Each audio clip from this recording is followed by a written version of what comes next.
ஜும்ஆவுடைய நாளாக இருக்கிறது. இந்த ஜும்ஆவுடைய நாளில் ஒரு நேரம் இருக்கிறது. அந்த நேரத்தில் எந்த துஆ கேட்டாலும் அல்லாஹ் நிச்சயமாக கபூல் செய்வார் என்பதாக நபிகள் நாயகம் ஸல்லல்லாஹு அலைஹி வஸல்லம் அவர்கள் கூறியிருக்கிறார்கள். எனவே இந்த ஜும்ஆவுடைய நாளில் அதிகமாக அல்லாஹ்விடத்தில் துஆ செய்ய வேண்டும். யா அல்லாஹ், இந்த ரஜப் மற்றும் ஷஅபானுடைய மாதத்தில் எங்களுக்கு முழுமையாக பரக்கத் செய்வாயாக. வரக்கூடிய ரமலானுடைய மாதம் யா அல்லாஹ் ஆரோக்கியத்தோடு ஆஃபியத்தோடு சலாமத்தோடு அடையும் பாக்கியம் நம் அனைவருக்கும் தந்தல்வாயாக. கடன் இல்லாத, கஷ்டங்கள் இல்லாத, நஷ்டங்கள் இல்லாத வாழ்க்கை யா அல்லாஹ் நம் அனைவருக்கும் தந்தல்வாயாக.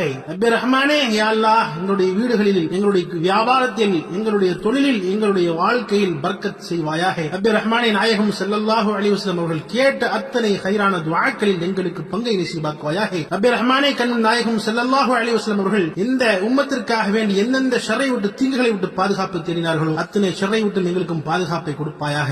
ஆமீன்.